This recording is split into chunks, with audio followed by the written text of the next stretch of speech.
tujuan akhirnya itu adalah bisa berkomunikasi dengan tepat. Jadi bisa membaca brief, bisa mengeluarkan visual. Benar? Karena kalau kita hanya mengandalkan estetik perkara estetik saja, ya, contoh gelas kopi, selamat datang di Bali, terus latar belakangnya tanaman rambat.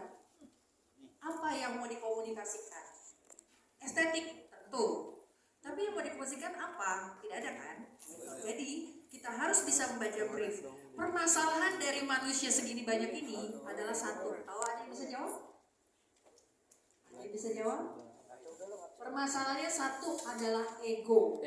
Sebab satu, memotret adalah perkara lain, memilih foto itu adalah perkara lain. Itu adalah dua skill yang berbeda. Ini perempuan-perempuan sebanyak ini habis selfie dia ribut milih fotonya sendiri. Coba angkat tangan.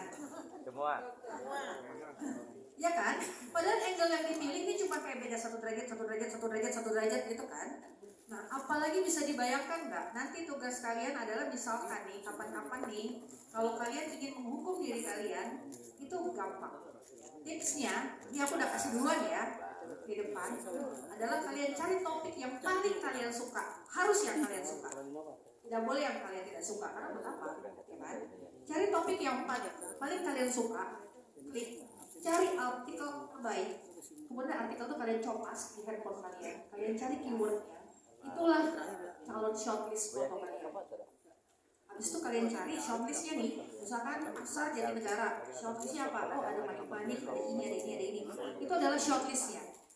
Apa yang ditulis nanti itu adalah pengalaman kamu ketika mengunjungi tempat itu. Bukan itu kemudian dicopas kemudian ditaruh di bawah sama foto-fotonya, bukan. Tapi pengalamannya apa? Karena yang diinginkan oleh orang adalah pengalaman.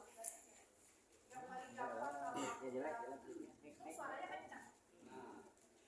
yang paling gampang itu adalah kalau orang-orang yang biasa lakukan adalah fotonya disediakan, males nulis, akhirnya dicopas dari artikelnya. Akhirnya apa? Ketika kalian cari di utasnya keyword itu, semuanya kontennya tulisannya sama. Bedanya hilang dan, hilang tapi, hilang sebaiknya, hilang ini, tapi semua intinya sama, ya. Tuh, itu poin utamanya dulu, oke ya. Sampai sini kita mulai. Maaf ya kalau agak peyang, aku juga lupa ya kemarin briefnya dibilang katanya 3 kali 4 ya. Lupa lagi kan aku bentuknya mau manjang. Next, oke. Sebelum aku mulai, ini adalah materi paling dasar tapi paling sering dilupakan. Ini materi paling dasar, ini semua memotret dengan ponsel. Semua yang aku kerjakan di sini adalah semua memotret pakai ponsel. Kalau nanti tidak pakai ponsel, aku akan beritahu. Ya, ini perkenalan. Nanti bisa dicari sendiri. Ya, itu itu add poetic picture. Walaupun kadang-kadang sering banyak ya netizen Mbak Putih gitu, terus aku bingung apanya yang putih ya dari aku, padahal itu poetic picture. Berarti itu adalah membaca dengan tergesa-gesa. Oke, ini adalah kata kunci pertama. Maaf kalau bahasa Inggris, tapi intinya adalah dulu beberapa waktu lalu keluar sebuah cuplikan reels. Cuplikan reels itu adalah pilih apa tuh kalimatnya? Apa kalimatnya? Pilih foto yang bagus. Pilih foto yang bagus. Oh, pilih komposisi atau cahaya. Ya kan? Keluar nih reels. Oh enggak. Pilih rasa atau cahaya. Semua beramai-ramai kasih lagu sedih, galau-galau, pilih rasa. Terus aku tanya balik di bawah komen, terus kalau nggak ada cahaya kan fotomu gelap ya, rasa apa yang ingin kalian tampilkan? Di fotografi itu semua tentang cahaya. Itu dulu diselesaikan soal cahaya. Jadi untuk mengembangkan skill teman-teman itu yang diperlukan itu pertama ketika aku motret pasti jawabannya gini, ya iyalah potretnya bagus, alatnya mahal, Kameranya mahal. pasti jawabannya gitu. Oke, kalau alatnya mahal nih kamera aku tak pinjemin kamu, tak kasih tugas kamu dalam waktu 1 jam, kamu foto seperti fotomu, bisa apa enggak? Itu akan sulit karena apa? Pengalaman 15 tahun. Terus aku kasih kamera ke orang yang baru mulai, misalkan gitu kan. Berarti kesimpulannya apa? Bukan soal gadgetnya yang bagus, tapi soal bagaimana kita mau mengeksplorasi tadi seperti kata Mas Reza bilang, ini perkara mau apa tidak mau gitu. Nanti keluar dari sini setelah materi ini, nanti keluar dari pintu, nanti kalian tanya mau apa tidak mau meneruskan materi ini, ya kan? Terutama nih anak-anak sastra ini harusnya tuh banyak dokumentasi tuh. Bukan tentang sastra harus ada dokumentasi ya, karena ada banyak hal yang tidak bisa dikatakan oleh kata, itu bisa dikatakan oleh foto. Itu berbicara. Salah. Oke, yang pertama, langkah awal. Ini aku bagi-bagi ya. Langkah step pertama adalah langkah awal. Langkah awal yang paling sederhana adalah coba handphone dipegang semuanya. Handphone dipegang semuanya? Ya. Langkah awal itu kira-kira apa? Ketika kita memotret dengan ponsel. Pegang HP. Buka Punya kamera. handphone. Iyalah, punya handphone. Kalau nggak punya handphone gimana? Apa ya? Oh iya, tapi ada lagi yang lebih dasar. Pegang HP dulu. Pegang jale.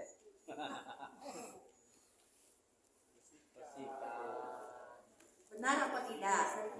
Nah, karena sering kali aku lagi jalan dimanapun terus tiba-tiba ada gini, Mbak, boleh nggak minta tolong fotoin? Begitu aku pegang kameranya, astaga itu minyak-minyak semua kan ada di situ tuh. Jadi aku di kantongku selalu ada lap kacamata, karena aku nggak pakai kacamata, jadi aku bersihkan lapnya terus aku foto, kasih ke orangnya. Tiba-tiba orangnya gini, kok kalau Mbak yang motret beda ya? Padahal itu permasalahan lap, iya kan, lap kacamata. Jangan lakukan dengan tisu. Karena apa teman-teman? Kalian tidak menyadari ketika kalian beli ponsel, apa yang kalian tanya kepada penjual ponsel? Ya harganya setelah harganya ya. Setelah harganya berapa udah tahu dong. Gak mungkin datang ke sana terus nanya handphone di kantong cuma ada 2 juta, nanya yang 50 juta, 30 juta gitu kan gak mungkin. Pertama yang tanya apa? Hasil kameranya bagus atau tidak kan gitu.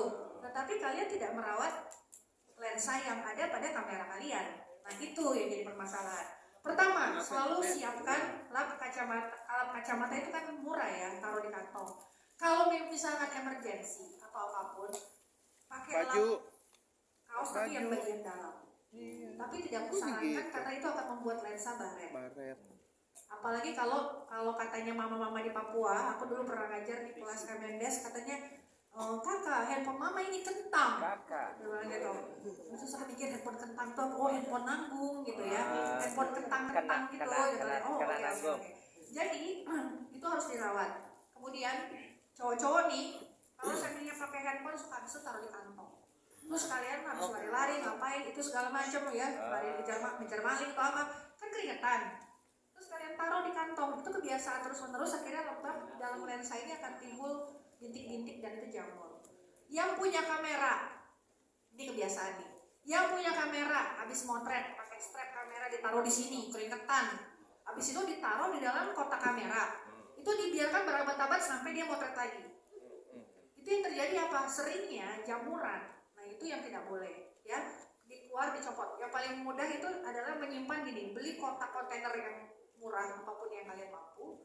Kotaknya kecil aja, copot semuanya, baterai copot, lensa copot ya, taruh di dalam situ, terus cari itu yang ada di mart-mart itu yang buat lemari itu loh, buat menyerap air atau silika gel, taruh di situ, mau sampai berapa lama pun itu akan baik-baik saja. Itu cara perawatannya, terutama untuk lensa. Jadi sebelum kalian motret itu dilap dulu ya, depan belakang, kalau nggak nanti kayak lamur-lamur gitu, efek-efek yang tidak kita inginkan lah pokoknya. Kemudian nomor 2, ini di setiap kelas ya, selalu ya kalau aku bilang, pelajari fitur yang ada di handphone kalian. Habis itu pada begitu, handphoneku bisa begini gitu kan, bisa begini, dari mana mbak? Ini contoh ya, Android suka cemburu kepada iPhone. Katanya dibilang iPhone punya airdrop gitu. Begitu aku bilang, wah kita punya loh, namanya apa, share gitu kan. Ketika di share, kita punya ternyata, baru pada tahu, dan kita bisa nge-share seperti iPhone lakukan gitu loh. Yang namanya AirDrop itu, Android itu punya, makanya kadang-kadang kita harus tahu apa fitur-fitur yang ada di handphone kita. Nah ini yang pertama, fitur pertama, tolong dihidupkan semua gridnya. Aduh, parah. Lihat YouTube kalau nggak tahu. Misal beli HP. Nah, hidupkan grid. Ini cuma permasalahan gini. Kalau pakai bahasa Indonesia, aku juga bingung. Kisi, garis bantu, apa garis halusinasi atau garis hayal apalah namanya itu. Udah ketemu? Grid udah dihidupkan. Nah, kenapa grid ini aku minta dihidupkan?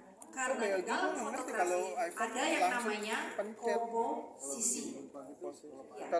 Komposisi itu adalah pelajaran seumur Grid hidup. kan Jangan segi-segi. merasa Iya. sudah lulus di dalam urusan komposisi. Komposisi sampai detik ini kami bahkan yang tua-tua ya, nenek Kalau siapa? gua pelajari Fotografer tua-tua itu sebut, lihat handphonenya pasti gridnya nyala. Karena apa? Grid itu membuat kesadaran kita akan berkomposisi dengan lebih baik. Nah, gunanya komposisi itu apa? Gunanya komposisi adalah untuk menegaskan hal yang ingin kalian bicarakan. Contoh, komposisi itu dalam fotografi itu ada 3. Menurut pendapatku, aku simplify 3. Komposisi itu adalah komposisi peletakan, di mana kamu ingin meletakkan subjek atau objekmu. Ini anak sastra tahu ya, subjek sesuatu yang hidup, berarti objek sesuatu yang mati, benda ya. Di mana kamu akan meletakkan subjekmu atau meletakkan objekmu. Kemudian komposisi warna.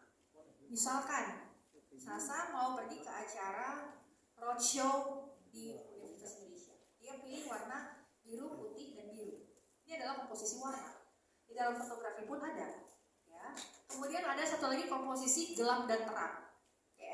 Nah, itu komposisi di fotografi. Sekarang yang paling depan ketika grid dihidupkan, teman-teman lihat.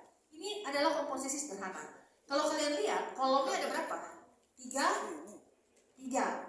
yang segi 3 bawah, 3 segi samping. 6 Oleh sebab itu, kotak-kotak komposisi di gitu. fotografi cuma ada satu namanya rule of third. Itu settingan kamera. Aturan 3 kotak.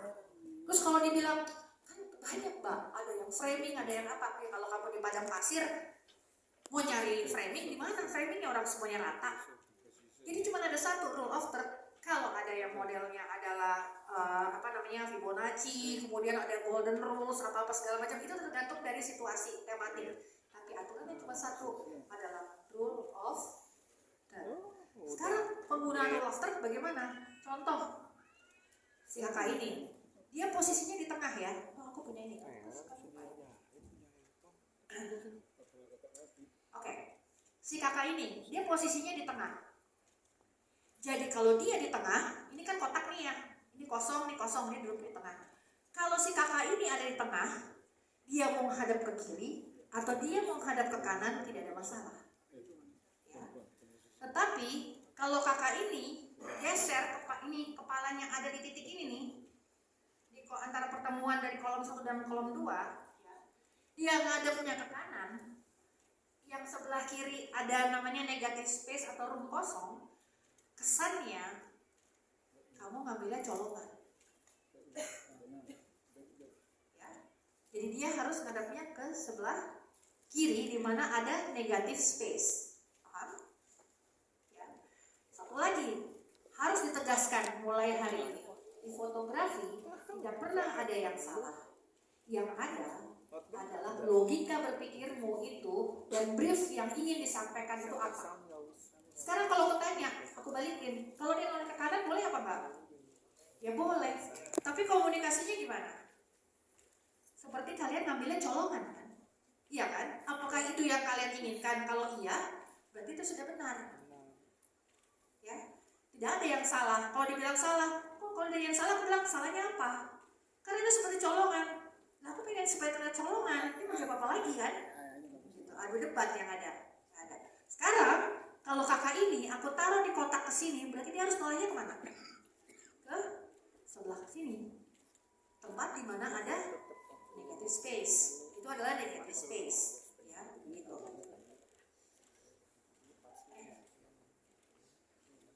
Komposisi.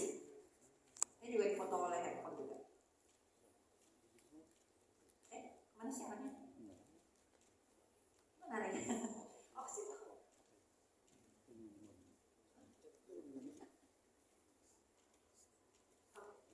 Oke, aku punya punya 2 foto. Perkenalkan, ini namanya Pickwick, ini ayamku. Di rumahku semua ayam punya nama. Ya, ini namanya Pickwick.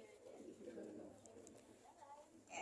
Ini foto ini misalkan kita menggunakan tadi, ingat apa, di fotografi tidak pernah ada yang salah. Adanya adalah logika dan brief konteks. Oke? Sepakati dulu satu ruangan ya. Oke. Sekarang kalian lihat gambar ini. Nah sih, ini titik merahnya besar sekali. Ini ya, lihat. Ini ada rumput di 2/3 kotak, ya. Ini ada ada pepohonan di 1/3 kotak. Perhatikan, ya. Sekarang, kalau pepohonan ini aku turunkan menjadi 2/3 dan rumput-rumputnya aku taruh di 1/3, boleh atau tidak? Boleh. Tetapi yang di tengah rusa ini, yang dalam fotografi namanya POI, point of interest, jadi ditaruh di bawah. Jadinya fokus kita jadi tidak ke arah sana, benar? Padahal cerita ini yang menarik adalah si rusa ini dan burung yang ada di bokongnya itu, ya kan? Oleh sebab itu ditaruhlah dia di 2/3 dan pepohonannya ditaruh di 1/3. Jadi dalam fotografi yang dilatih adalah logika berpikirmu, ya. Kemudian Pickwick, ini kalau dibagi rata, mau motret ayam dibagi rata.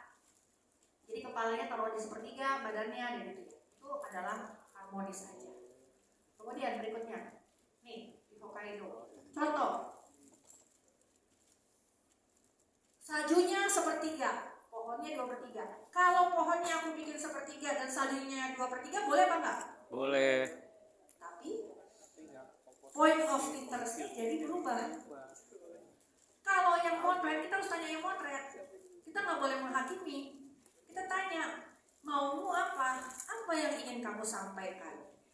Yang ingin saya sampaikan adalah salju yang banyak. Kalau yang ingin disampaikan salju yang banyak, berarti tidak salah kalau saljunya 2/3, benar apa enggak? Iya kan? Misalkan mau dibalik, saljunya di atas, dibalik pohonnya terbalik begitu, masuknya udah jadi seni rupa ya, udah nggak realita. Boleh apa enggak? Boleh. Tapi yang punya foto harus jelas maksud dan tujuan ingin disampaikan apa. Mungkin dia ingin sarkastik, mau jadi sarkasm, boleh aja, tidak ada masalah. Dia bilang katanya dunia sekarang terbalik, ya boleh aja, nggak ada masalah. Jadi semua itu tidak ada yang tidak boleh, yang penting alasannya jelas.